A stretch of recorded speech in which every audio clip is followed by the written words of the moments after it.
వీసాల మీద వస్తున్న విదేశీయులు అమెరికా ప్రభుత్వ పథకాలను విచ్చలవిడిగా వాడేస్తున్నారన్న కారణంతో కట్టడి చేసే చర్యల్లో భాగంగా ట్రంప్ సర్కార్ కీలక నిర్ణయం తీసుకుంది. 75 దేశాల అభ్యర్థుల నుంచి వచ్చిన ఇమ్మిగ్రెంట్ వీసా అభ్యర్థనల పరిశీలనను తాత్కాలికంగా పక్కన పెడుతున్నట్టు ట్రంప్ ప్రభుత్వం ప్రకటించింది. ఈ జాబితాలో భారత్ లేదు.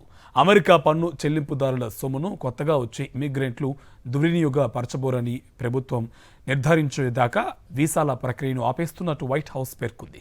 Afghanistan, Bhutan, Pakistan, Bangladesh, Russia, Nepal, Syria, Thailand, Iran, Iraq, Kuwait, Egypt, Fiji, Brazil, Burma, Cambodia, Congo, Haiti, Lebanon, Libya, Mongolia, Nigeria, Congo, Senegal, Somalia, Sudan, Yemen సైతం ఈ జాబితాలో ఉన్నాయి.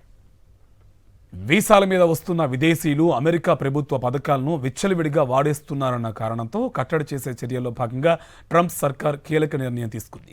75 దేశాల అభ్యర్థుల నుంచి వచ్చిన ఇమ్మిగ్రెంట్ వీసా అభ్యర్థనల పరిశీలనను తాత్కాలికంగా పక్కన పెడుతున్నట్టు ట్రంప్ ప్రభుత్వం ప్రకటించింది. ఈ జాబితాలో భారత్ లేదు.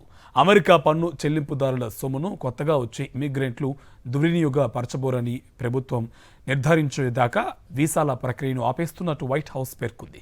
Afghanistan, Bhutan, Pakistan, Bangladesh, Russia, Nepal, Syria, Thailand, Iran, Iraq, Kuwait, Egypt, Fiji, Brazil, Burma, Cambodia, Congo, Haiti, Lebanon, Libya, Mongolia, Nigeria, Congo, Senegal, Somalia, Sudan, Yemen సైతం ఈ జాబితాలో ఉన్నాయి.